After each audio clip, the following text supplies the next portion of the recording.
What's going on, world? It's your boy at Big Game James _36. Uh, this is at Big Games BS, part of Sports Den Network, Den Media Group, brought to you by thehumidor.com. Go to thehumidor.com for all of your cigar needs: lighters, cigars, cutters, boxes, humidipacks, humidifiers, whatever you need. They got it there. Really, really good price. And you can get it for even more of a discount if you type in Sports Den at checkout. You get 20% off. Also, if you order anything over $150, you get free shipping in the continental United States. Also, if you just get a couple cigars, man, they got these like really, really good bags that are like humidified. Like they say they only last a week, but like I got some of them, and on God, they've been there. Like I've had them for months, and like it still has the liquid, it still has the fluid. Because if you got a cigar, you got to have it's got to have good humidity. If it doesn't have good humidity, it's just all BS. We are still doing this all throughout the summer. It's going to be confusing because I'm going to have some things where I kind of need you guys as well. But all summer, if we get our views on any of the platforms, each platform that we get, YouTube, it gets over 1,000 views, $100. Periscope gets over 1,000 views, $100. Facebook Live gets over 100 views. I'm like, whoa, hold on. No, I made sure I said it right. I said 1,000 views, $100, not $1,000, right? Yeah. Now, you motherfuckers not getting $1,000 out of me. Like we ain't there yet. Like now, try me in 2 years, and y'all got me better, and I'm getting paid by Facebook, which I start getting paid by Facebook this month. Start getting paid by YouTube this month. Y'all give me over 10,000 followers on Twitter, and I start charging for the premium content. But anyways, get us to where we need to get to, and I'm gonna make sure we take care of y'all. It's better marketing for me than trying to go out and just pay people to do this shit. Hold on, make sure I'm gonna tweet this out. Get this over 1K views and $100 cash out apps for your Friday. Boom. Again, I'm gonna keep shouting my guy up. FSU Butch, you the man, bro. You keep doing this, you're gonna always have a way to get it. So if we get it without none of y'all, because some of y'all motherfuckers don't put your damn cash apps in there. So if you don't put your cash app in the comments on, like if you put it on Periscope, I'm not gonna be able to see it when it's over. You gotta like retweet it or quote tweet it or put it in the comments on the actual tweet side. So do that for me. Much appreciated, much obliged. We did not have a show on Wednesday. That was not scheduled, and there's a reason why. It's a very good reason why. Something very, very serious happened in my life, in the life of the Coleman house, that I'm going to share with you guys because we're all family here, and we're a serious show. Never take anything out of context or anything, but I was compelled to do this because of the courage of a young student athlete. I'll get to that point here in a second, but I just shoot, my bad. Ooh. I've never I did this for the NFL on my show a few years ago. And I was inspired by a Florida Gator who hadn't played in the NFL in like 5 years, where he officially announced his retirement. So I decided that, I hadn't played in a while, and I never officially announced my retirement. So I did announce my retirement from the NFL, but I never fully announced my retirement from football. So I want to let the world know, Seminole Nation know, just in case you were wondering, I have officially retired from football, from college football. I will never play football again. It was sad. I was torn up about it, man. I came to the realization, and I just said, you know what, damn it. Shit, I just ain't got it. I ain't got it in me anymore. I don't have the leg. I don't have a leg to stand on. I don't have the strength in my two legs to be able to do this anymore. And a lot of you guys are probably thinking like, yo, what the hell, Big Game, what the hell is this about? What is going on? Why are you even going through that? I'm going to read this official statement, just basically this. I want to say, I want to say thank you guys for willing me to score touchdowns and helping me get my team to actual championship games, compete for championship games, win ACC championships, playing New Year's games that matter, games that meant something to you and your families. And I appreciate you letting me be a part of that for those years. And I'm trying to be with me and my family as we try to figure out the next phases of our life. Maybe I'll get into podcasting. Maybe I'll get into journalism. Maybe I'll get into training athletes or coaching. I'm not sure what I'm going to do with my life, but now I'm done. And I got the courage because yesterday a 247 article dropped. And this is what I tell you guys. It bothers me not because people are earning a living. You got to do what you got to do. But 247 dropped an article saying that McKenzie Milton officially retires from football.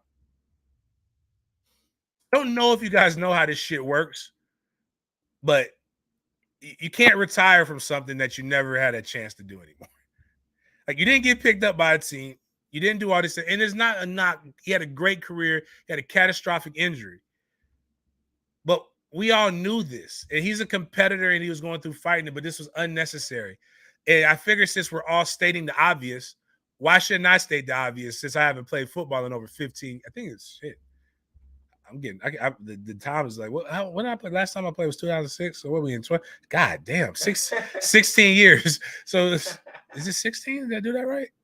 Yeah, 2006, 2022. Yeah, 16 years. But since everybody stated the obvious and is press worthy, I figured I'd state the obvious. Like, you ain't got a leg to stand on. You got a club foot. Like, you're like, dude, we know you weren't playing. You probably shouldn't have played last year. It was admirable that you were even walking because of how severe the injury was, but you were a competitor. You went out there, you did what you needed to do. But I mean, Miles, when I tell you it was controversy to say anything about McKenzie Milton, so much so that because a lot of fans pegged him as the Lord and Savior to resurrect Florida State. And I get it. 2018, I believe, was the last year he actually played meaningful snaps in football. His 2017 to 2018 years were epic. Were really, really good especially for a G5 quarterback. And he's a petite male. So for a guy his size to be able to do the things that he did, great. But then he got hurt in 2018, and that's when he wasn't able to perform at the level in which it was, he was never able to get back to. He tried to get back to it, but he wasn't able to do it. And there's nothing wrong with that. He was aspiring, but like FSU fans were so clamoring for something that wasn't there that they were fighting and willing to get this will be my head o'clock eventually, willing to get into it with people that you absolutely know and love over a guy who hadn't made a play at Florida State. Still hasn't made a play at Florida State. And it would have been a great Disney movie had he made a play and had it worked out. But the reality of the situation is you saw these things coming. And now, Miles, you know what I do, what I've done for a living. And a lot of people who follow me know what really outside of football, what my claim to fame was for years and how I earned a living. I trained athletes. One of the things that I got a chance to do is specializing in what I termed reconditioning. So you get injured, and really when you do your rehab, all they got to do is get you 75 to 80% functional. Because you really, like, as a human, like once they get that, now your body will eventually adapt to whatever it is. You should be functional, should be able to live a pretty good life. Now, as an athlete, you cannot have that happen to you. You literally need to not just rehab to get 100%. You've got to condition your body to go back through what it is that you were going through, the rigors of training, the rigors of playing sport. Like, that shit hurts. And like when you take a certain amount of time off, you got to retrain your muscles to be able to fire properly. You got to retrain your body to be explosive again. And now when you've put a cadaver or you've put other different things in your body, you got to hope that it gets done. Because what happens is people just rush out there after reconditioning, after rehab, and the likelihood of you getting re-injured is exponential. Now in college, it's different because you've got athletic trainers that are there throughout the whole process. You're rehabbing 5 to 6 days a week. In the real world, when high school athletes get hurt or when adults get hurt, you don't have the luxury to be able to go into those situations like that. But again, so saying that, I've seen like at least 200, I've had 200 athletes that have gone through that process with me. I've seen a lot of knees. And I know, like, you're not like the explosiveness. And there was a clip that they showed from the tour of duty. And I didn't put the clip out there. Florida State media put the clip out there. And it just looked bad. And I was like, man, is he cleared? Is this? And unanimously, you got all that from a 2-second clip. You got all that from this. And then, like, when people were saying that, I'm a confrontational guy. I say what I feel and I mean. I say what I mean and I mean what I say, and I say how I feel. But it's never just out of just pure hate. It's out of sound reasoning. And so what I did was I posed the question back to them.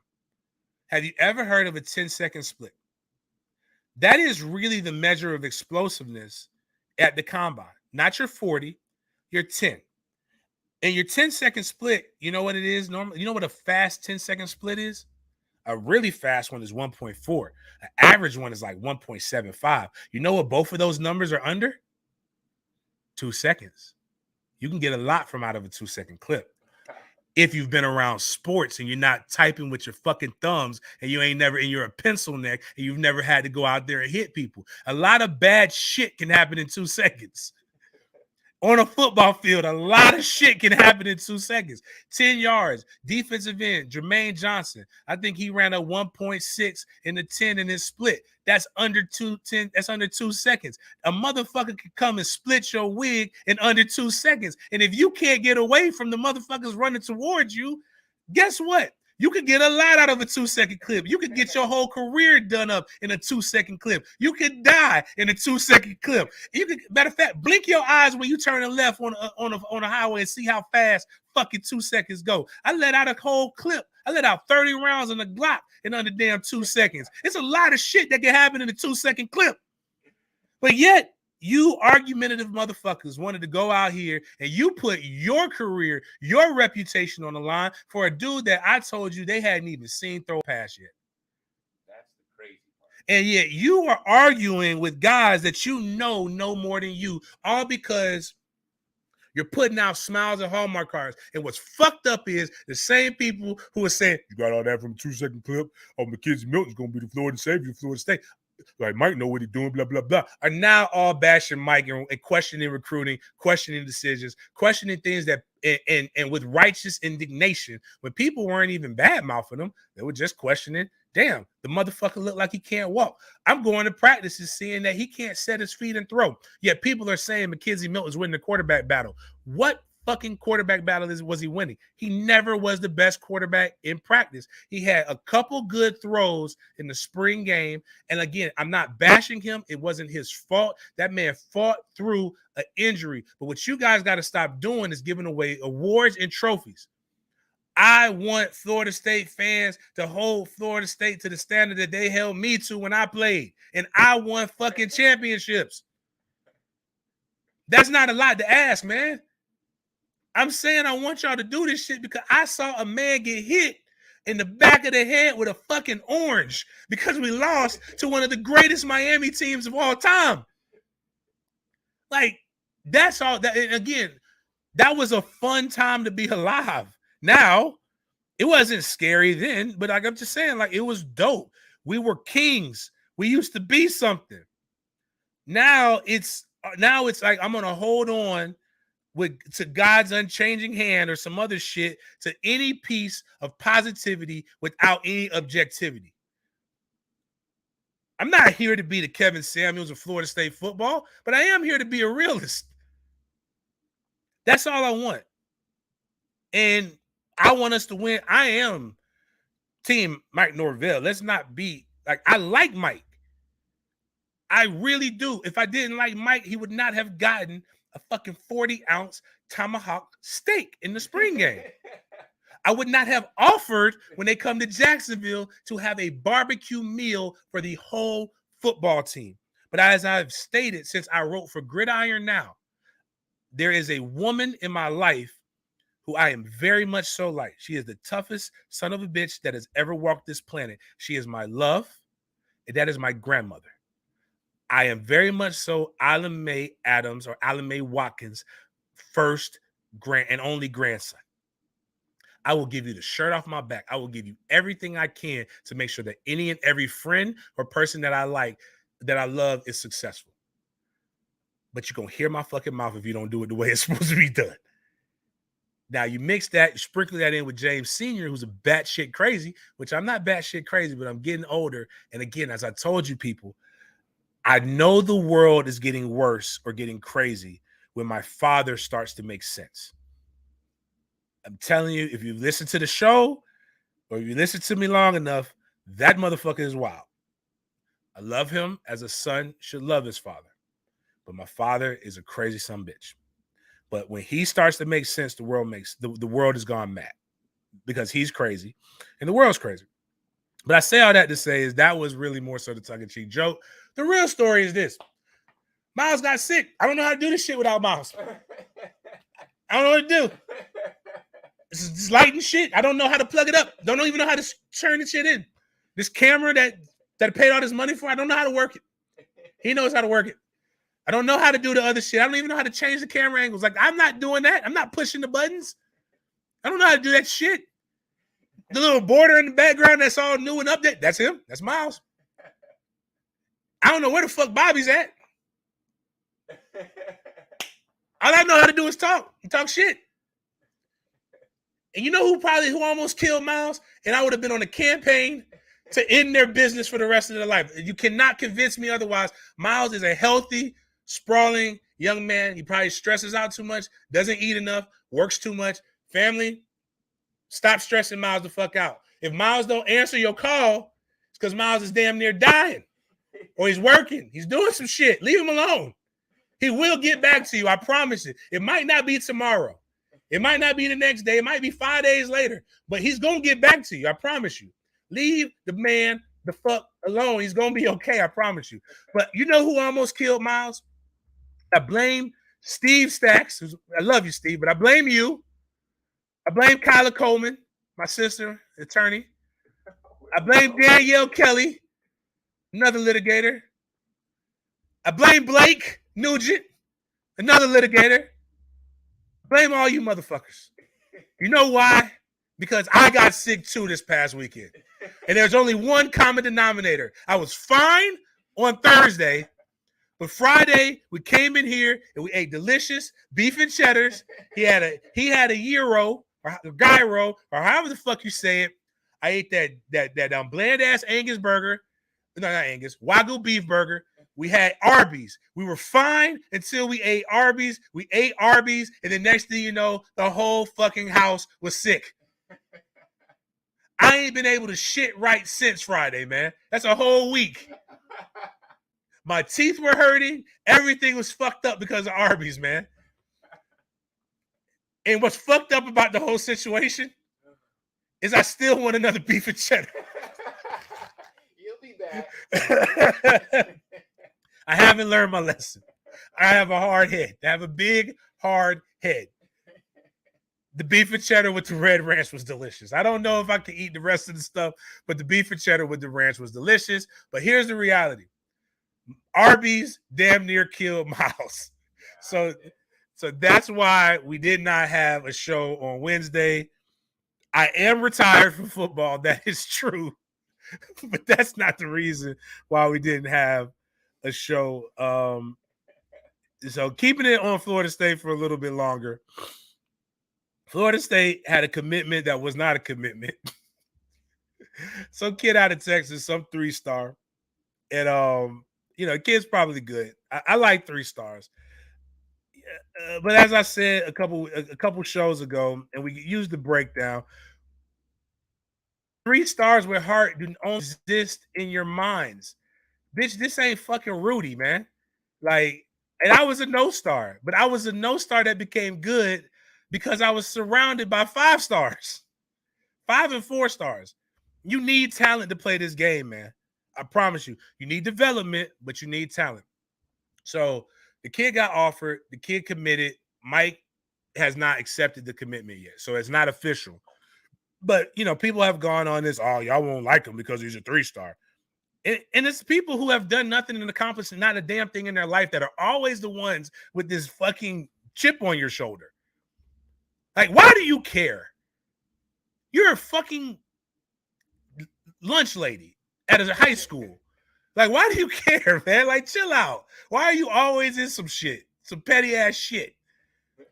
But the kid is, I trust Dugan's judgment. If the kid comes to Florida State, that's one of these kids. He's not them kids. But as you know, MFTK stands for man, fuck them kids. Also stands for mentors for the kids. But it stands for man, fuck them kids. We don't fuck with them kids. These kids we fuck with. So if he's for Florida State, and how it started was y'all kept asking me about recruiting and why kids weren't coming. And I said, I don't give a damn about them kids. Fuck them kids. I only care about the kids that are coming to Florida State.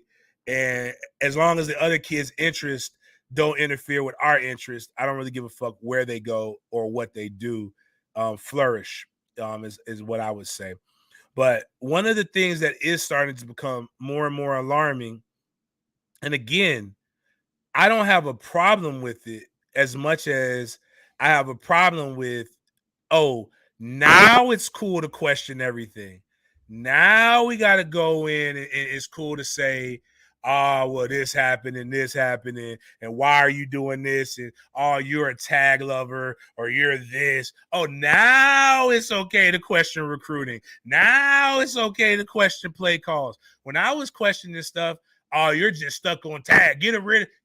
Forget about tag. You damn tag lover. Like, now it's like, what are you then? What are you now? I have a problem with inconsistencies in messages. I only judge results. I could like you and still be upset with your performance.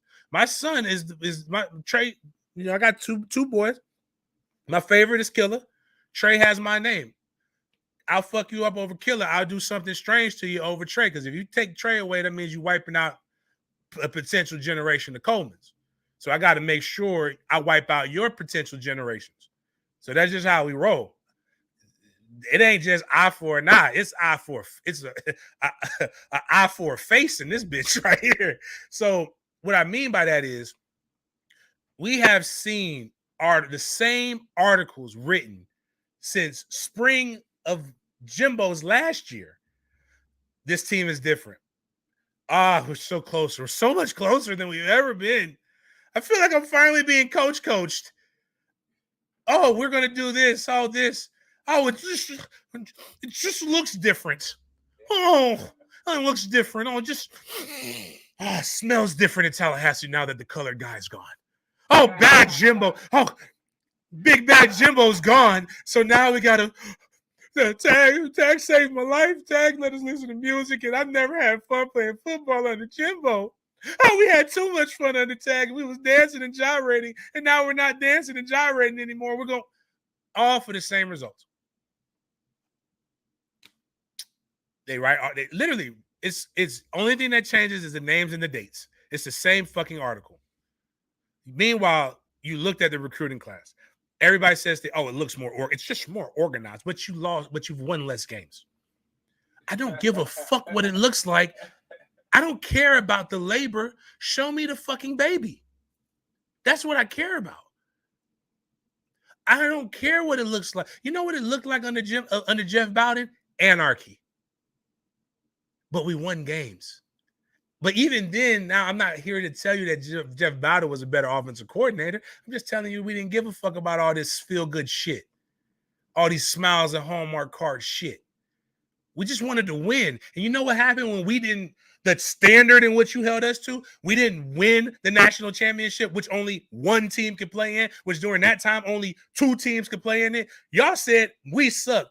I was part of the start of the lost decade, and I won 3 ACC championships. Should have won 4, because we would have beat the shit out of Virginia Tech my junior year. I say all those things to just say, like, man, hey, it's not right that you went all this time bashing anybody who said anything contradictory to what you to something positive or what you felt. And now all of a sudden we're saying, oh, well, recruiting's in shambles. Don't expect much. And the reality is we don't even have a hat at the table right now. There's 7 5-stars in the state of Florida. We're not in the recruitment of any of them, but our 2 rivals are. That is alarming. I think we'll be fine with recruiting. I think the benefit and the unique thing about the state of Florida is that all you have to do is win. If you win, the recruits will come. Name, image, and likeness is something that has something to do with it as well, but it's really just fucking win. Al Davis said it best. Just win, baby, win. If you win, everything takes care of itself. If you don't, it won't. I don't really know any other, and I know there are FSU fans and alumni who do not like me because of the way that I talk. I am not my name. These are men that I respect. I want my son will be in a camp next week in the great city in God's country in Tallahassee, Florida, where the one of the greatest Noles and Nole ambassadors of all time will be there, Charlie Ward. I'm not Charlie Ward. I don't go to church. I don't do those things. Charlie is a salt of the earth guy. I would prefer my son be more like Charlie, more than likely. I ain't Derek Brooks. I ain't C. Simon. I just hung out with C. Simon yesterday. That's Corey Simon. I ain't Peter Boulware. Those men more, and to be honest with you, I wish them men way more successful than I am. But my point is I talk how I talk. But I back up everything that I say with logic and fact. And I love my university just as much as they love my university. So, and those men held me fucking accountable when I was at Florida State. Charlie didn't as much because Charlie was hooping. But man, you should have heard the stuff that I've been to Peter Boulware's house when I was a kid. I've been to C. Simon. I've hung out with C. Simon when I was in college. Those are great men, and they held us to a standard. As I've said before, part of my beef with Dion is them boys had us in a room in the Champions Club, the varsity club, and basically let us know how sorry we were for 2.5 hours after we won 10 games. The standard is the standard. You know who said that? Mike Norvell. That's where I got that from. And that's why I like Mike. The one thing I will say about Mike is Mike understands the standard, and Mike is good with the standard being held. Mike has never, it's y'all. Bobby always has this quote. It's not the kids that have changed, it's the adults that have changed. It's the y'all have changed. Mike ain't it. Mike has, again, it's 2 hours of audio. Go look at Sports Den Live. Go look at 36 Degrees. Mike has said he craves, he wants to be held to the standard. Y'all the ones, because of what you did to people, and because you know deep down in your heart you don't fire a coach in 3 years.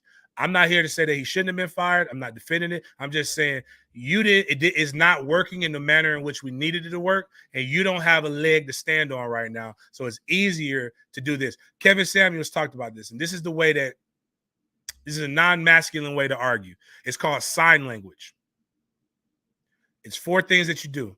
Sign, S, shame. You will shame somebody by trying to call them a name or try to do something when they have when you don't have facts to back up your position or a leg to stand on, or a Mackenzie Milton. Damn, that was wrong. Insult. So after you shame the person, you're going to hurl insults. People in politics do that. You're a bleeding heart liberal. You're a racist conservative. When you don't have facts to back your argument, you put insults in. Then G, you guilt somebody. You try to make them feel guilty for the position that they're in. These are things you do when you have no factual based argument and or leg to stand on. And then N, it's all based upon a need to be right. I don't need to be right. I need to win. I have one focus and one purpose in life, is to win. That is why when I felt we had issues, when people had issues with NIL, I backed Rising Spear. You have no idea how much stress I've had because of the lack of communication sometimes with Rising Spear. But I do my part to make sure that communication gap is bridged. That's why we started Micanopy 1851, to make sure we develop and train athletes, because not everybody is Charlie Ward, Corey Simon, Peter Boulware, Derek Brooks. And they need to, but there's a lot more guys like James Coleman that need to take what they've learned in their 4 years and leverage it to the next 40. That's why I have been successful to what I have been. That's why you ain't never heard me begging on no corner. You ain't never seen James Coleman sell no championship rings. You ain't never seen James Coleman sell no jerseys. James Coleman's straight. But he's straight because them 10 touchdowns that he scored at Florida State, he was able to leverage that into a career. And that's just kind of all that. But the one thing I will say, and this is the most positive news, more positive than y'all like, because again, I know the business of sport and I know what other universities have done. The University of Miami, and why they're able to pay for the football only facility. Everybody's talking about John Ruiz. John Ruiz is more on a selfish side, which one thing, the most shocking shit in the world. I have never seen a launch of a stock fail so miserably. Like it is literally, I feel bad for anybody who's, I think it's like MSRP or MS, whatever the fuck it's called. It's literally like $1. It's trading for $1.30. It started at almost $6. This thing is almost like if you ride it, the people who bet it on, who shorted this are rich. And I believe John Ruiz is probably on the back end of the short. But anyways, that's neither here nor there. Miami's has a resurgence in money because when the president that they all hate, Don Shayla or M. Night Shyamalan, whatever her name is, she made a deal with the hospital to be able to merge with it. Miami became like a research institution and help their medical school. But it also, they have a surplus of funds.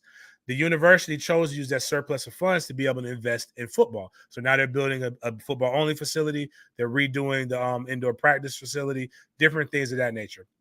University of Florida, for decades, has had the relationship with Shands.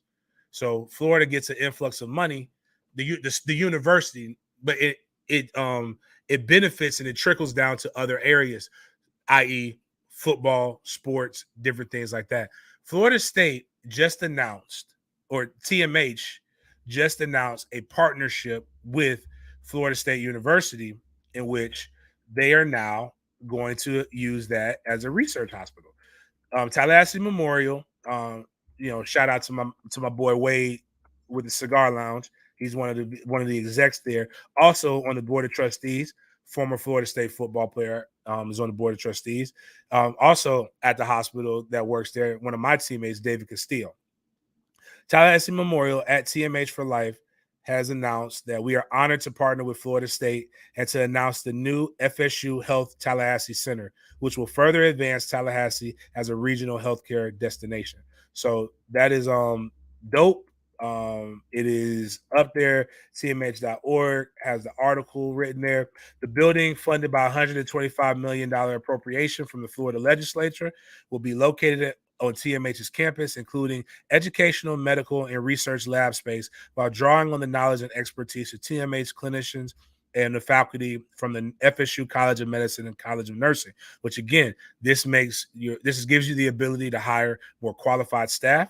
This gives you the ability to again create once you get more research opportunities on the college level, it increases your ability to be able to get more grants, which is what gets you more money, which in turns makes your university better overall, which again, one of the de facto things is what that is. That's not it, Moss. That's like the Leach Center.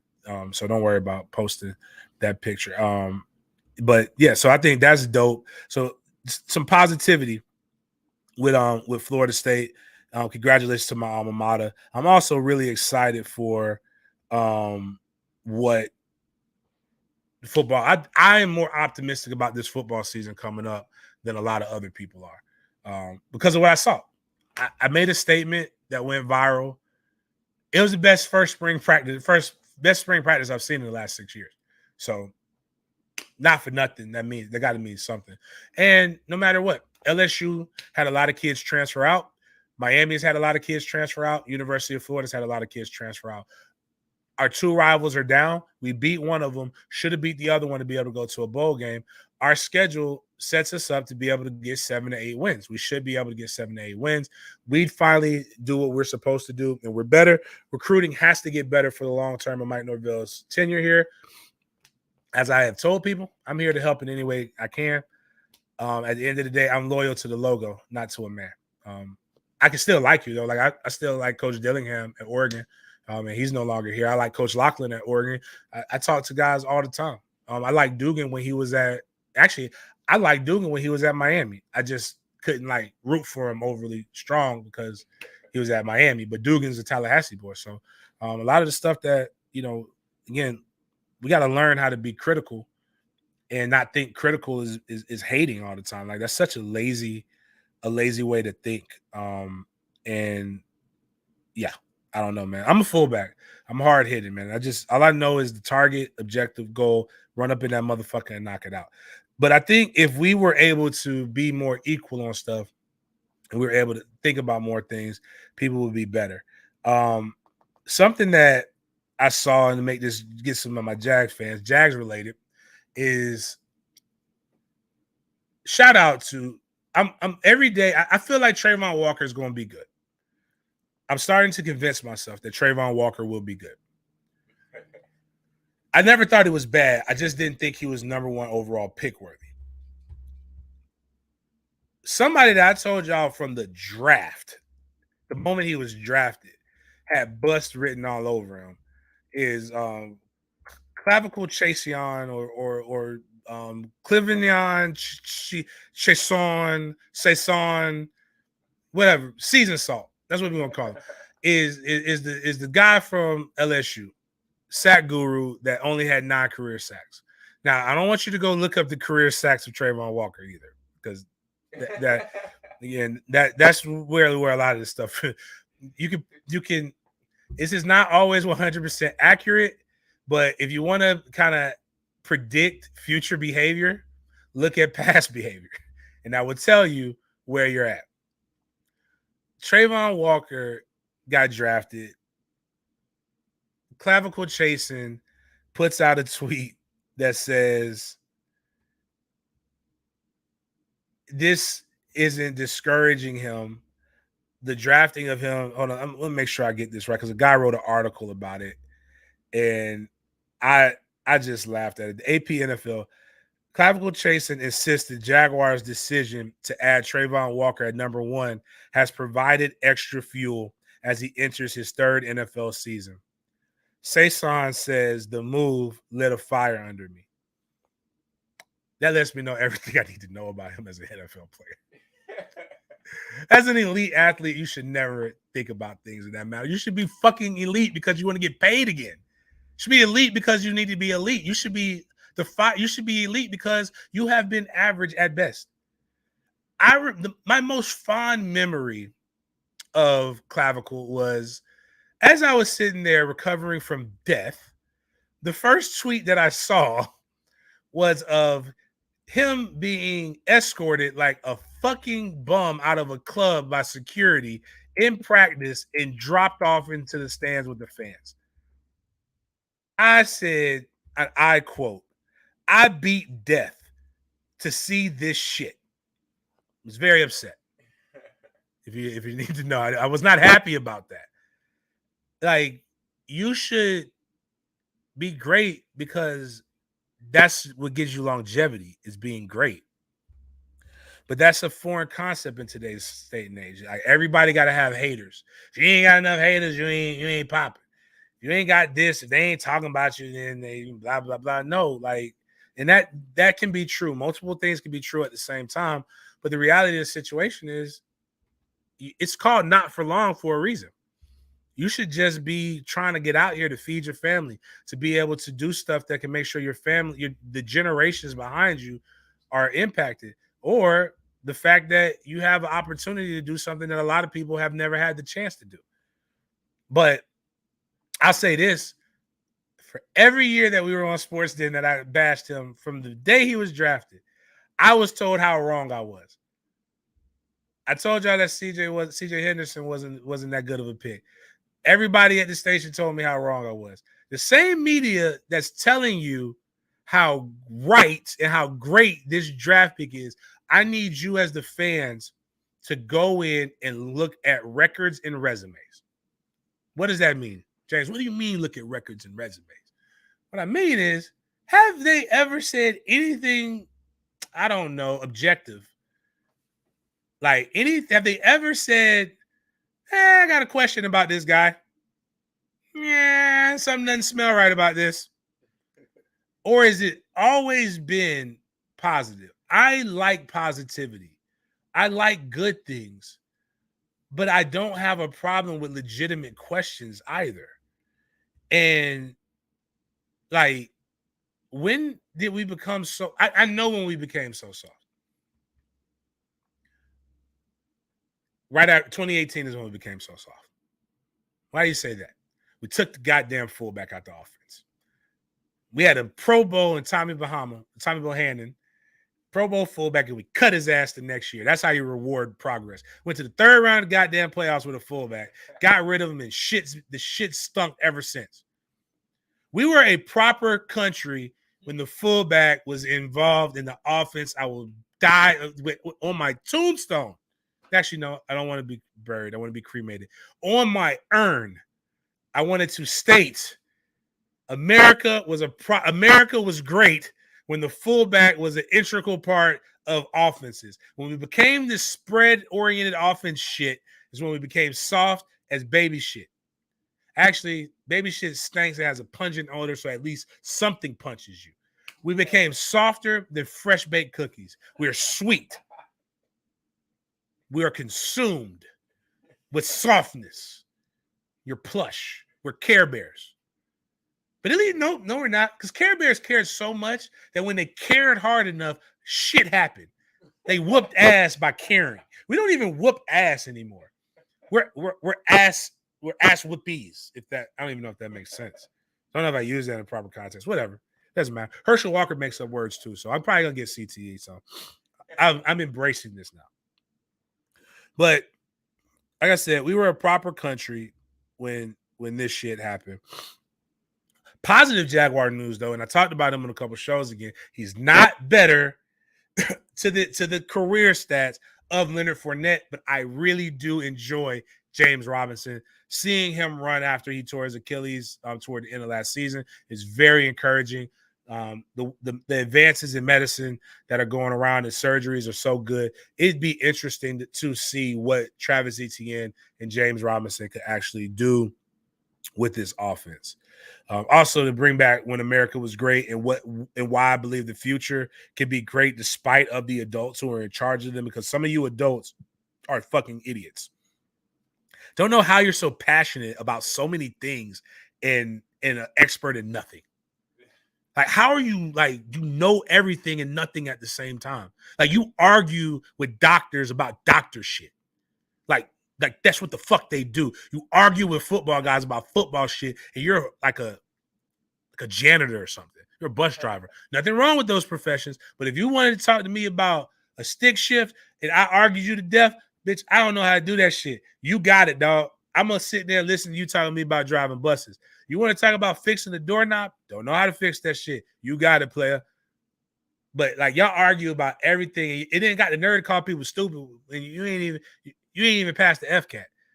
Right? And then some of y'all are so smart that you're dumb, but that's neither here nor there. But this video that's going viral, this fullback blocking 3 people en route to his running back scoring a touchdown, even though his running back's got the vision of Ray Charles, because it shouldn't even took all that. But the kid was moving. He was scooting. It was great.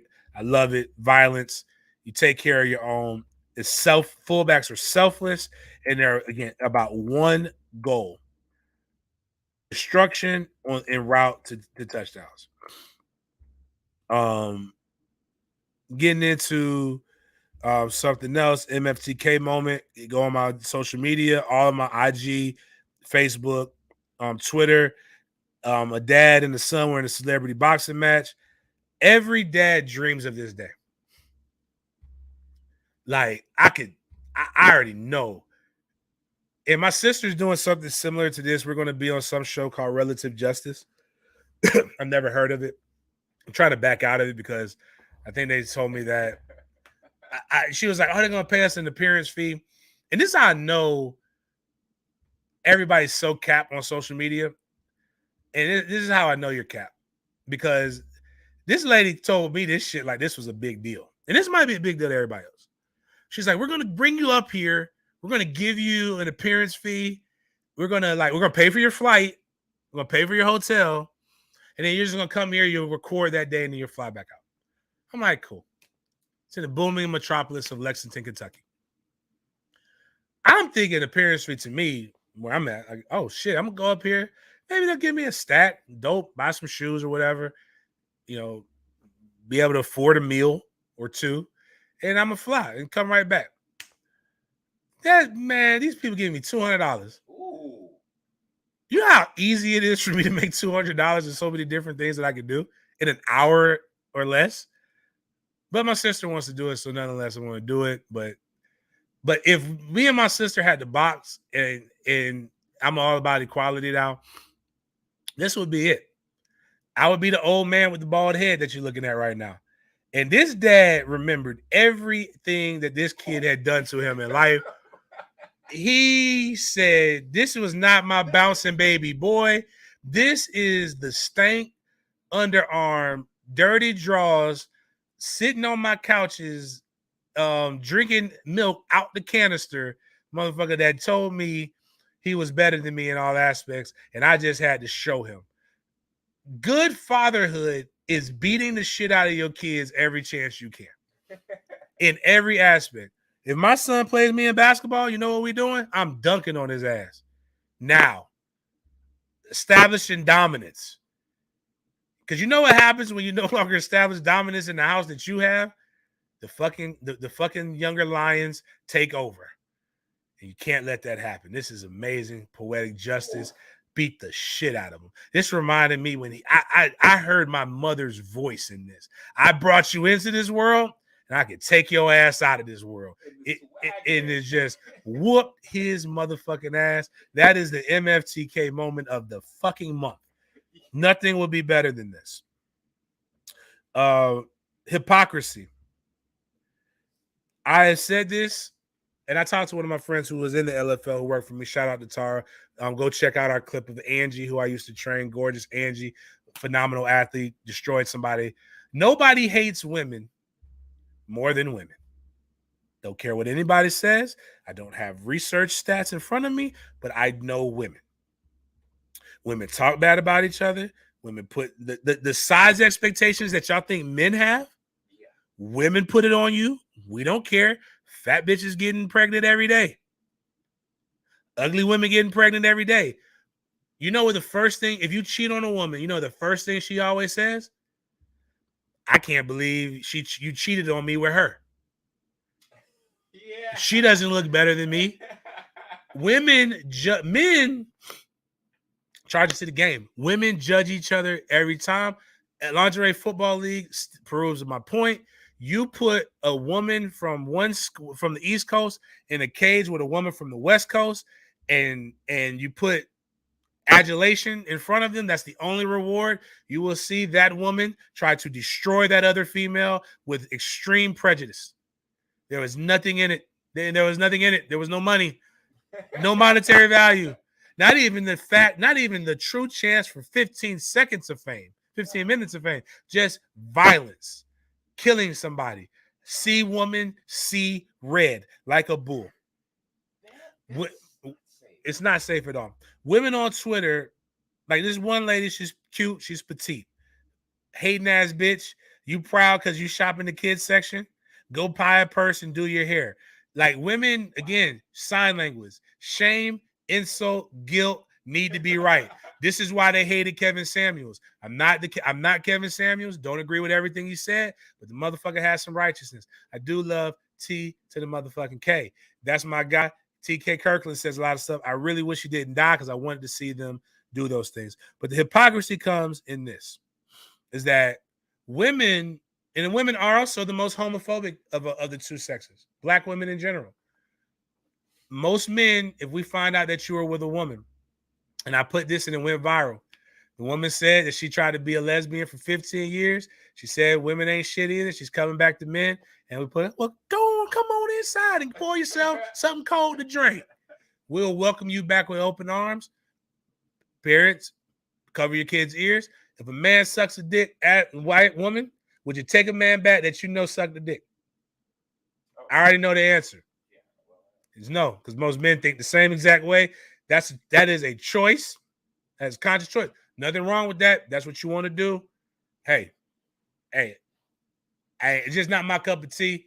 I don't care if you taste your words. Don't care who you're fucking. Don't care who's fucking you. As long as you ain't fucking me. So that's my philosophy.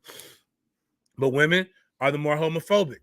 Women, the first thing a woman would do when you're in an argument and she can't win, she's gonna challenge your masculinity and your manhood. Oh, you must be, you a gay, you one of them fat.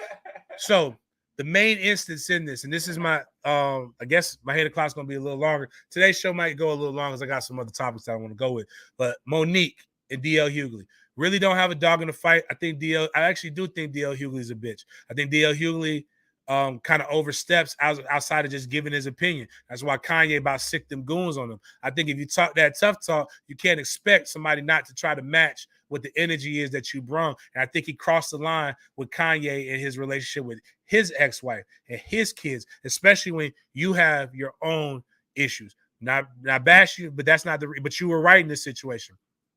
Monique and DL Hughley were at a comedy show in Detroit this past weekend. This past weekend. Monique had an issue with her contract. Instead of taking the issue of the contract up with the person who not only prepared the contract, but wrote the contract, and I'll get into those two separate people in a second, you took issue with the person in which was honoring his contract, and that's DL Hughley. And you went on stage and you proceeded to completely eviscerate every aspect of DL Hughley. You didn't, and not just DL Hughley, every part of DL Hughley. You called DL Hughley. You insinuated that DL Hughley was gay, and you said, "What does DL stand for anyway?" Insinuating down low. You talked about his wife. You said, "What kind of woman sucks a coward's dick?" You talked about him being a bitch and not wanting to come on, and all of this was not over money. What this was over was literally who went last in the comedy show, which DL Hughley presented the contracts, which it clearly states DL was the last person to go. Now, when DL came up and just said, and all he did was he found it ironic. Apparently, Monique's husband is known to taste his words. He bats from both sides of the plate. But again, when women get into this thing, women get in the argumentative mode, they believe in scorched earth. They don't care who they burn. They don't care what they blow up. I've never understood the logic. I've had exes try to do it to me, and I'm like, you can't pretend to give a fuck, to not give a fuck, and then proceed to give fucks. I am a person who doesn't give a fuck. Anything that I do, I actually own it. So you said, James ain't shit, he cheated on me. I'm like, yeah, I did. But then I'm going to tell the truth. So I cheated on you because your pussy was like sandpaper. Yeah, but I mean, I might go over the top. But the thing is, you didn't have to put my shit on blast. You're the one who decided to put this shit in public. So if you put it in a public forum, I'm going to give it to you in a public forum. Now, if we just decided you're mad at me because I cheated on you, you break up with me, and you tell people from time to time on the side, cool. But if you want to be petty, I'm going to be petty right with you. But like, he said, he challenged that. And he said, you call him your daddy. What kind of woman calls somebody that didn't birth them their daddy? But your daddy, and that's her husband, is her manager. Your manager dictates the terms. You should be mad at your manager, or as DL said, if you were upset with the contract that I didn't have anything to do with, you should have went to the promoter and talked to the promoter, or he's like, you could have even talked to me. And DL says, I haven't talked to Monique in years, including that night. And he said, if I was a coward, I wouldn't have finished my set. So this man, after seeing somebody go 20 minutes, ripping him to shreds, went on after her and regained the crowd and did these different things. What I say this is nobody's more hip. And this is my problem is one day we're going to all truly be equal. And we're going to be equal because we come and we don't go back and forth. We don't rely on our femininity and make it toxic when it's convenient for us. I had a former friend tell me that I was being catty. And I'm like, oh, so now I'm being catty. So that's all you got? You decided to tax my manhood? You don't dictate my manhood. I dictate my manhood. You still want to say I'm gay? Cool. I am the straightest gay man in America. Then my problem is I like women too much. Ask any woman who's ever been with me. That's the one flaw. That's my flaw. I take good care of you. The flaw is when you stop doing what you're supposed to do. There's somebody here. I know what the church and what society has told you. Statistically speaking, you outnumber us. A quarter of all black men are in jail. Another quarter of that identify as a consonant. We all you got. I think 20, let's say 30% of that makes over $50,000 a year.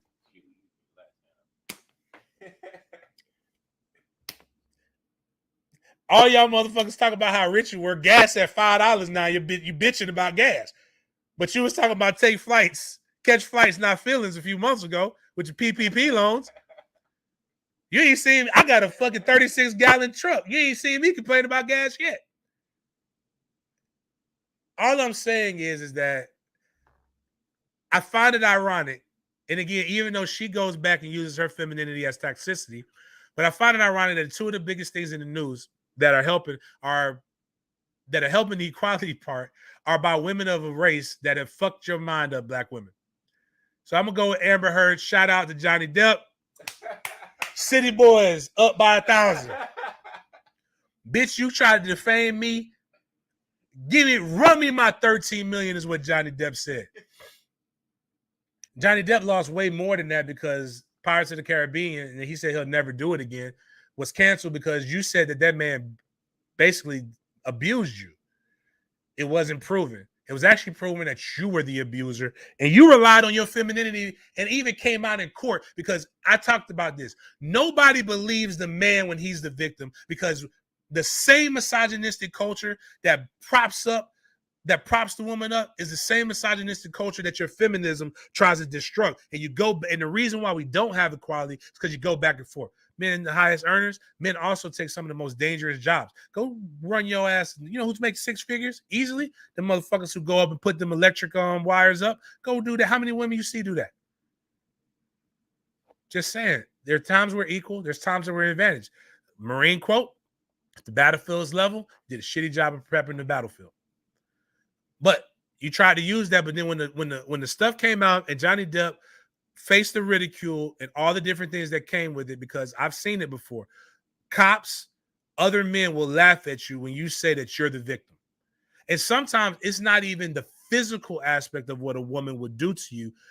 And this is me just being transparent. And you can lie to yourself, but I don't care. But this is the truth. You guys know buttons that you can push. And though it's not physical, it is mental. And you can't go anywhere and you'll try to trap somebody. Don't walk away from me. Don't do this. This woman took a shit in this man's bed. What sane person does that? This woman hit him and then had the gall to say that he was the physical one. And said this, and not all women, because I'm going to do what women do, because women love to speak in generalities in terms of men, but get very specific when the same generalities are used on you. But this is a generality for those who need to know that. We all know a woman that has said some of these things. But she said, you go to police, who are they going to believe, me or you? You're bigger than me. You're this. But shout out to Johnny Depp. But the thing that's more lighthearted that I want to talk about, I ain't going to lie, I hate this chick. Like, not hate like I want to see her die, I really dislike her. Because her whole life has been about the spotlight, being a media whore, and a whore on media. I hate to say that, but like, we all know who Kim Kardashian is because Ray J fucked her. She was originally the hoe that Ray J fucked that can't take no dick and is terrible at sucking the dick. But now, I hope, I saw the video in like 2000 when I was graduating high school, so it probably happened in 2000. So let's just say 22 years later, I hope she's gotten better. But everybody likes her. There's a thing. I've had a friend who was in the NFL who's been around him, and she said that, and he said that it's just something about being around the Kardashians. Her sister, like, this is how bad the sister's vagina has to be. Because sometimes this is what you women need to know. Women are quick to say men got little dicks or bad dick, but if you mention anything about a woman, it's always the man's fault. You say you got a deep or wide vagina, well, you got a small dick. No, bitch, you are taking 13-inch round schlongs. And like that, you were taking dicks the size of toilet paper, the toilet paper things. That ain't got shit to do with me, dog. Like, that shit is uneven. But if you suggest that a woman got sandpaper vagina or got something else, all of us are, oh, you didn't get me wet. Well, bitch, it didn't. The 15 other women that I was fucking before you do that, and the 2 women I'm cheating on you with currently get wet when I walk in the room. There's only one numerator here. Why is that my job? Right. I can take care of myself like that. Right. You can't get your dick up now. Women say, I need your dick to be ready when it comes here. Like, if I tell you my dick not working for you, it's something wrong. I need to go get erectile dysfunction shit. I get talked about. Limp noodle ass. I can't say dusty pussy ass, and then because you get mad, and then people. But that's not why I'm here. Kim Kardashian, but like, what was it? Chloe, not Chloe. Courtney, I think, is the one that was a man that became a crackhead. Multiple motherfuckers keep leaving you, and they leaving you for younger women. For a man to leave, basically, it's times when you need to like draft younger players, but they getting like 20-year-olds. Most 20-year-olds don't even know what to do. Not just men. I mean, not just women, men too. 20-year-olds don't know what to do with their dick. 20-year-old women don't know what to do with their pussy. They haven't had enough experience yet. So that's what I'm saying. For a man to leave, but neither here nor there. Going back to Nick Lachey days, Nick Lachey said that he went on a date with Kim Kardashian. Wasn't a reporter in sight. This bitch went to the bathroom, called the paparazzi, and all of a sudden, everybody's there. She became famous based on dating celebrities and making sure people got them. She got to Kanye West. Yes, Kanye's batshit crazy. Kanye also has some same things. They live in the social spotlight. I monitor my son's stuff. He will eventually have a YouTube page. He will eventually have some of these things not because he needs it. My son has stressed a desire to get into the family business. Who better to show my son how to do the family business than me? He's going to be in audio. He's going to basically be on the school's newspaper and TV, so which they show stuff in the morning, show stuff in the afternoon. He's also going to be with something else that he's going to do. So, like, again, I might as well start prepping him for what it is, but I'm going to make sure that my son is not being abused. And I'm not saying, again, Kim K can do whatever, raise your kids how you want to, but that's the father trying to, and then people bash him for that. Some of this other shit, I'm with it. But what I like, I also understand why Kanye is crazy, but what I like is what Kim said in the news. Because this is how I am. I can dislike your ways, but also applaud when you do something good. So, like, I ain't got to like you to respect it. So, I'm the only person probably in America who, like, I got competitors that I'll be like, yo, yeah, they actually do pretty good work. Because I ain't got to be a hater to get my money. And I know it's foreign to some of you. So all you know how to do is see and destroy, which you ain't destroying shit because you ain't got shit to destroy something with. But Kim talks about how she got in a relationship with Pete Davidson. And this is what I liked about it. But I'm going to also put you on game, females. I'm going to put you on some game. Free game by big game. This is my TK Kirkland moment. I've been a little bit of both. If you don't know who TK Kirkland is, a phenomenal comedian. Go check him out. He's like Patrice O'Neal, but Patrice O'Neal gives you no hope. I love Patrice O'Neal too. TK gonna show you what the real is, but then he gonna give you the game so that you can win in life. Because I want you to win, baby.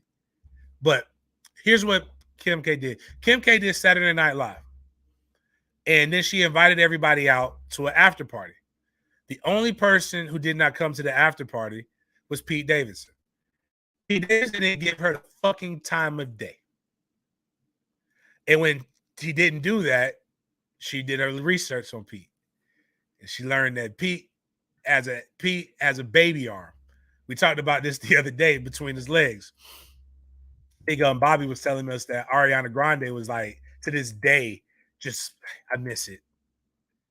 And Kim literally comes out and says that she had heard he had BDE. If you don't know what BDE, that is big dick energy. That she was DTF.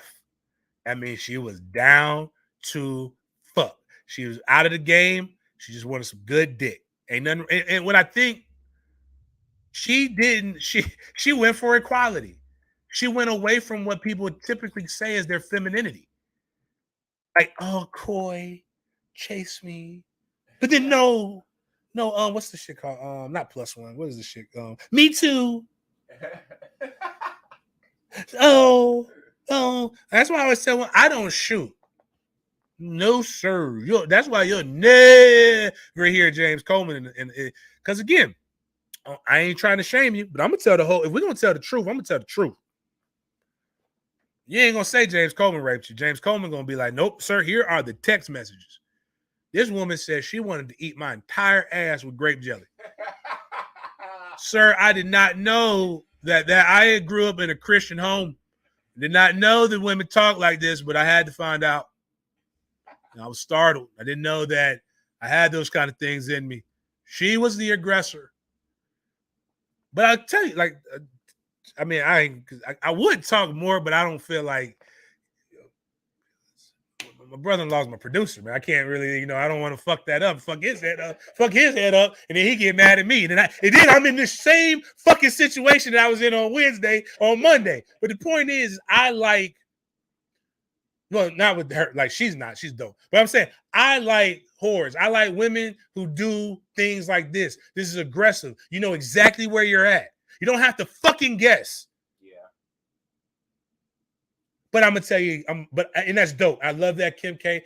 I hope all you women take heed. Shoot your fucking shot, baby. Go out there and do what you need to do. But I'm gonna tell you how Kim got game. Because I've used this trick before. It's the oldest trick in the book.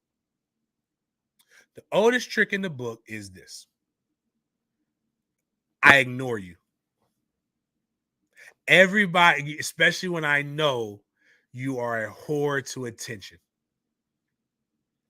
Everything about Kardashians is about attention, and content. Nothing is not strategic for them.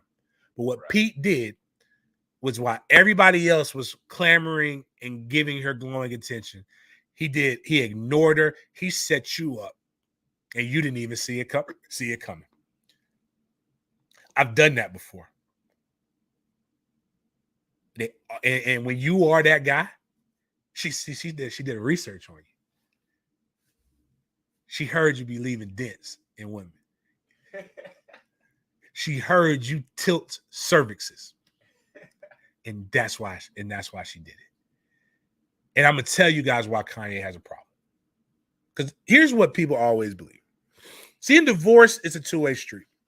But again, the same misogynistic culture that women want to dismantle is what gives you the femininity that you have. When divorce happens, everybody automatically blames the man. I don't know who's to blame. I don't give a fuck. I will say this, though. A lot of times what happens in relationships is things started one way. And Kanye was so overly supportive of Kim K, even put it in lyrics. My girl is superstar, all from a home movie. Like, basically, you're such a fucking whore. I love it. All these different things that people say about Kim K, Kanye was glowing. I'm not saying Kanye didn't neglect it, but what I'm saying is two people can neglect a relationship. And what happens, especially not for their situation, but what happens in a lot of things, especially on the sexuality standpoint, because I'm actually learning that I have some female friends who are going through a lot of these things too, is that you stop fucking. Like, and I know you might not like it, no, but like when you were dating, you were fucking. There's a time to make love and there's fucking. Like, fucking is fun. Fucking is fucking fun. You stop fucking, and then you get into the mundane routine of things. You love the idea of the relationship. You love the companionship. You love how they're a mother or they're a father to their kids. You love where they're at. You're all these different things. But man, you clamor for that because because what happens with children is children grow up to become their own. They leave. And eventually it's just gonna be you and that motherfucker that you ain't fucking no more. And y'all gonna be old, but the motherfucker still want to fuck. Men want to fuck till they're 90. We don't stop. Now we may have issues, but they got medicines for that. I've said this before. Don't not fuck me, and then you want to hit your sexual liberation, and I can't work no more. I'm gonna be mad as fuck. That's why Kanye's mad. See, what happens is Kanye knows what you're capable of. And now, and women, you can argue with me all day, but you know what you're capable of, and you know how to keep a man. You know how to get a man, and you know how to keep a man, because how to keep a man is the same way you got that man. But you're taught it's about the flowers. It's about this. You're the prize when you numerically you outnumber us. I'm not saying that you should lower your standards and not want to be treated like the queen or the princess that you are, but motherfucker, it is a two-way street. And what I mean by that is this. I made a joke about the grape jelly and that. Like, he knows you like to suck dick from the back. And now he got to think about Pete Davidson and his fucking baby arm down your esophagus while his ass is on your forehead. He knows what you're capable of. And what happens is he loves you because, as I heard a pastor say at my Uncle Harry's funeral, and my aunt, they were divorced, but she took care of him in his later years. When you're married and you have a child with somebody, no matter what, that love does not just die. You have something still there for that person because you have to see that person every day in your children. So he still has love for you, but now something happened and y'all aren't able to do that, and now he has to live with that. And people, it's easy when you're the one going out here fucking. And then the other side of it too, because as black men, we are taught we are nothing if we don't earn. I got it. Women have boxes that they got to check. Men typically don't.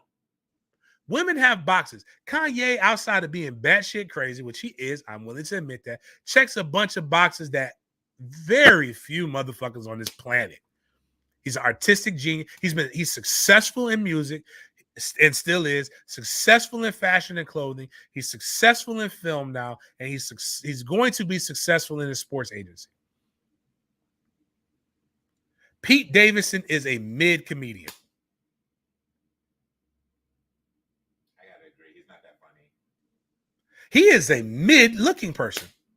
He actually looks like he should have been in Twilight. Women typically go for tall, dark, and handsome. She went for tall and pale. And it's a gut shot. Not defending him, not saying he's right for the things he's doing. I ain't here for that. I'm just here to explain the shit. But a lot of times, if you just do what you did to get the person, because what about this? She's one, she ain't. But this is what people say. Well, I'm a mother and I've got to cook and clean and you got to do this, you got to do that, and do that. What you gonna do now when you're single? I have slept with women who are single mothers. They do all that shit, and you know what they do for the new man? Fuck them. Ain't no way around it, man. I'm sorry.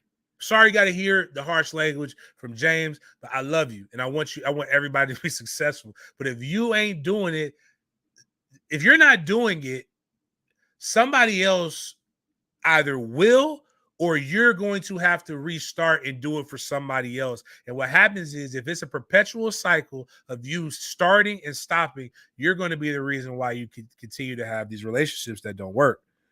And that's just the truth about it. But Hate O'Clock brought to you by Green Acre Sporting Goods. Green Acre Sporting Goods, the go-to place for all things outdoors. Get you 9mm. They got a Canon, they got a Taurus, they got a Ruger. Those are $299. They got the Taurus 380s. They got pump shotguns. If you don't want to get guns, you got to lock up your valuables. They got safes that are all American made. They've got fishing equipment. They've got bows and arrows. Z, we gotta go get me. I keep forgetting to text you. I want to shoot a bow and arrow and a fucking crossbow. Do they have pump crossbows? I don't even know if that's a thing. Do they have automatic crossbows? Because that's what I want. You know, I respect more hunters if they would go out and kill stuff with bows and arrows. Right now in the video that Miles is about to show, is it up? It's not up yet. But he'll show that. I'll let that go. That's a 22, and that bad boy. You know, again, I heard somebody say, "Oh, that's just 22. 22 ain't nothing more than a cap gun." Stand in front of that bitch then. Watch what the fuck happens to you. I bet you. I bet you that'll cap your ass. That'll cap your ass. All right, won't it? So, and this will be the title of the show. You ready? Ready. Look, you got a plan? I'm gonna go look this because I want to say my 8 o'clock is men. See, and that's what people don't know. Get equal opportunity. When you're right, you're right. When you're wrong, you're wrong. And this I guess could be any old people. I'm old. I'm getting old now. I'm washed. There are older people than me, but like I'm the same age as fucking Carl Winslow in Family Matters. That motherfucker had been through some shit. So like back in the day, like in the 80s, I'd be old. I'd be an old fuck. We just do old people just do young people shit now. Lil Duval had a tweet that was best. Ain't nothing but like he said 40, and I agree with him on getting closer to 40, but definitely in your 30s.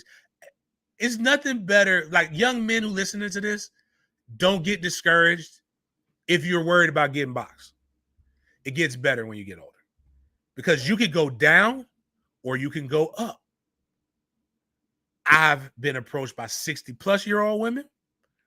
I got women who in their 20s that think they got a shot. And I tell them, baby, I ain't no good. I can't do nothing for you. Date somebody your own age.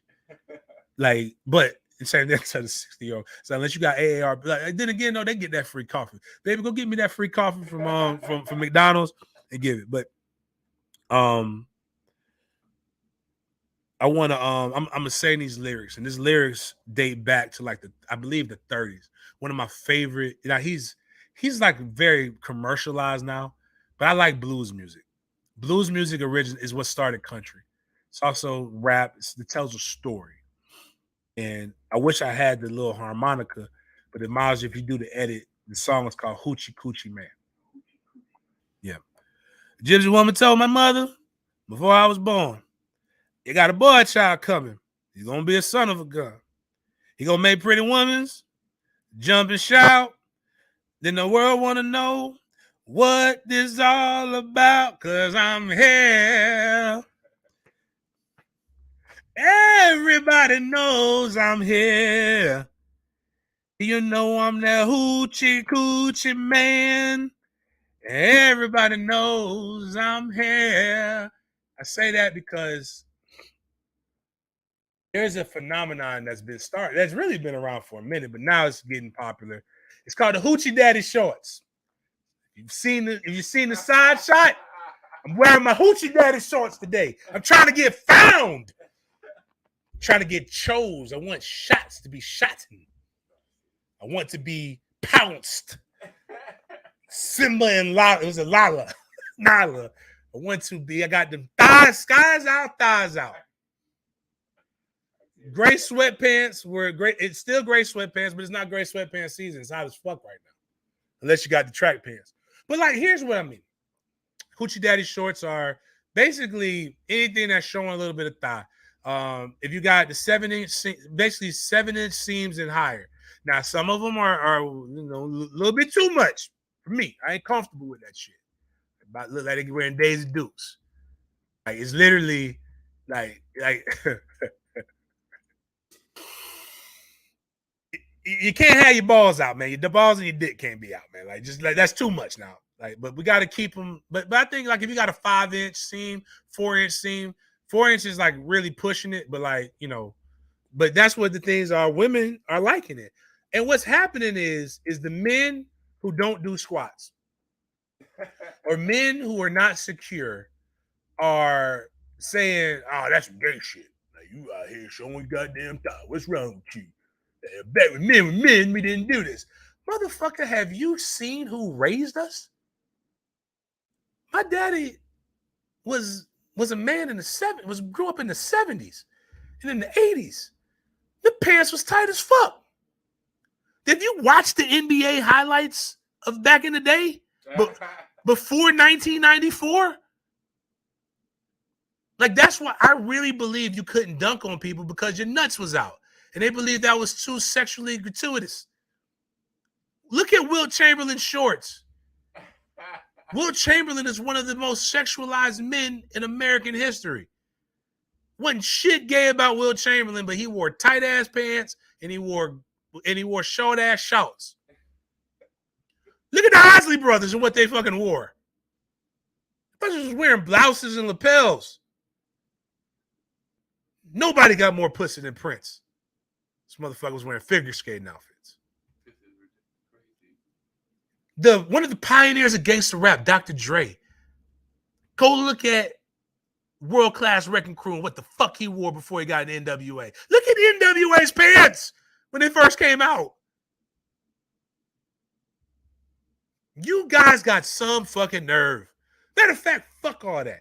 Mike Hickman was my football coach. It was Tommy Saborn. It's my football coach. There's a guy who's the Georgia Southern, started Georgia Southern's program. All them motherfuckers can change oil. Probably can twist off bolts on the tire with their bare hands. They wore them bikey khaki coaching shorts. Them bitches, the waist came up to here, and the motherfucking shorts stopped at the top of their goddamn thighs. And them was some masculine ass men. Now, I'm level with you. Level with you. Them goddamn rompers are too much. Yeah. Okay. We can agree there. Yeah. Them rompers is a little too much for me, man. Like, I can't get there. I don't think men should wear one pieces anymore. That shit should have stopped when you were a baby. Because some of y'all don't know how to wipe your ass properly. But what I'm saying all this to say, and some of it's tongue-in-cheek jokes. I do like the shorts. The shorts are cool. Like, when you got something, you ain't really worried about what everybody else got. Yeah. I got thighs. I ain't Ron Jeremy. I ain't like, if I was like certain, so I've made this joke too. If I go in the bathroom one day, because everybody, your kids gonna see you and you gonna see your kids. Actually, my youngest ran up on his uncle yesterday because he was in the bathroom taking too goddamn long. And he said, bitch, I need to take a motherfucking bath. The fuck out of here. Theo, get out. I need a bath. But if I come in and Killer's hit puberty and Killer's hanging to his knees, we're not doing anything but getting him practice to be in movies. Sorry. The world needs to see that shit. But you got to pay. Because normal women, like, again, no matter what, I know the jokes about Pete Davidson and all this other shit, but normal women's cervix can't handle that kind of dick action. Like, you're getting pounded, motherfucker, that's gonna fuck up your internal shit. And then now you're gonna wonder why no dicks satisfy you. But I'm good though. It's so I've heard. And I don't mind showing a little print. I get it. It's what people want. Women put shit, the bustiers and shit to show their boobs. And again, we like that shit, women. We like the cat calls. We like the aggressive behavior. It actually makes us know that we can actually pursue. It's kind of like in hunting. If you don't know, like in hunting, you put up the duck size or you make the calls so that the ducks know that you're trying to, and the ducks come out that they don't want to be hunted, but it draws them out. If you want to be hunted, you kind of got to let us know that. And it ain't just you showing the boot. Like, y'all fucked that up with me too. Ain't nobody trying to lose their job because it ain't sexual harassment if they like you. That's what I heard that from a woman. And that's the fucked up part is I don't need to know you have questions. But what I'm saying is I know I got something. So, men, if you sit here worrying about what other men are wearing, I got news from you, man. You might need to go look in the mirror, and there's a few things that's going on here. Either A, you need to go do some squats, get your thigh game up. B, just throw a sock in it. They won't know. They won't know until it's time to show. But at that point, they're already there. Or 3, and this is where a lot of the stuff comes in, and I get it. It's It's because you're afraid of how people are going to come at you. But you might secretly taste your words and not know about it. Because if you're that enamored with what men are wearing, then bro, you might be a little sassy. And it's okay. Come on out the closet. Like, the problem is too many of y'all have been hiding. In this generation, it probably help you more if you're sweet. Hell, the one motherfucker comedian that I hadn't heard anything about for a while, this motherfucker came out the closet. I didn't even know the motherfucker was gay. Another thing, why when people turn gay, they automatically like start, like, now you start tasting your words. Now you start switching. Bitch, you was tough and masculine. Yeah, like, just be the same motherfucker. Okay, yeah, man, I like men. I crave the affection of men. Like, that, do that shit. But don't be like, don't go from I crave the affection. Oh man, you know this, I'm that. Because again, that goes back to what I was saying before. Women shouldn't be as offended with men as they are with everybody else, who, especially black women. Everybody bites y'all besides black men. What mannerisms do gay men take? Homosexual men take, whether it be the gay or the T's, the Transformers. They take your mannerisms. They and not even the positive mannerisms. They take your mannerisms, the tasting of the words, the over exaggerating of the switch, the over exaggeration of using hands. And not any woman, they take black women's mannerisms. Damn, I never thought about that. That's true. Kim K. What did she do? She took your lips. She took your ass. Matter of fact, so much so that y'all motherfuckers go enhance what you already had naturally, to where I have to question, is it natural or is it GMO? And to answer your question, we don't give a fuck. I used to think, like, what I thought was big asses in the 90s and the 2000s is small ass now. Because y'all don't went over the top with the shit. I don't want it if it's GMO. I only eat organic shit.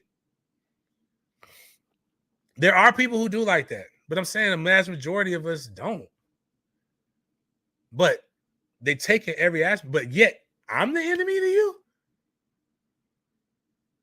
Seems like you the enemy to yourself and everybody else trying to bite you without giving you proper credit. And they doing all that to try to attract what you saying you don't need. Marinate on that shit. Because y'all love to talk about, you know, the guys with some mid chicks and other race. Because I'm an interracial dating show. I don't give a fuck.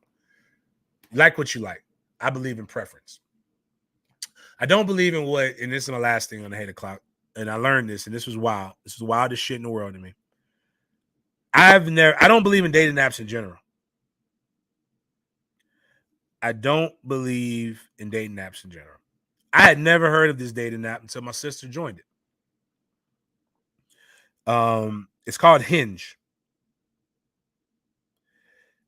And the funny part about it is one of her exes that's supposedly married or whatever, true fuckboy. And I'm with it. He black, he a fuckboy. He a whole fuck. I think he gay, but he coached at a school in Tallahassee. So like anybody who knows me knows who I'm talking about. He's a fuck nigga. I said that. Yes, and I mean that. And you know what I've said. If I call you a fan or a band, that's what I mean. But then I realized that me and my sister, actually, she might not be adopted. She might be related, because she told him, like, he was like, hey, Kai, I just want to let you know that, you know, I had a lot of things going on. I've been getting some help. Would love to catch up with you. Let's get a drink. And she said, boy, if you don't leave me the fuck alone. She said that to him, but then she deleted the app. But this tweet came out. It's wild to me that in 2002, it is the most popular dating app. Hinge. I thought the swipe left one was, but whatever. This is what Hinge allows you to do. It allows you to exclude the potential matches, not based on. Well, I mean, you can do how much they make, region, but based on race. Oh. Like, you might not like white. You might not like black men. I get it. You might not like white. You like what you like. You like what you're exposed to, things like that. But the wildest part in all of that is everybody like black. You know how I know? Racist people have been fucking black people since we got here. And I don't mean like just literally and figuratively. Like, Sally Jennings was fucked by Thomas Jefferson. Sally Hammond, whatever. Slave. He was fucking a slave girl. If you watch the movie Mandingo about a black man with a big dick, because again, that's what we get fetishized for. Again, everybody talk about size thing. Imagine being a black dude with a little dick. You know how fucked up that is? Like the one good stereotype that we got, you don't have. Like that's fucked up, man. But anyways, Mandingo, they show the white woman. She's trying to buy a Mandingo for her own sexual pleasure. She literally goes and grabs a man's dick. And that's why she wanted to buy him. Got outbid. Look up Pornhub posts. Like they'll show you most searched porn categories state by state. You know what the whole South is? Interracial. Yep. You know what gets you paid more as a white porn star? Interracial. Interracial and anal. Fuck around, do interracial anal. Boom, boy, you got to get paid bazookas.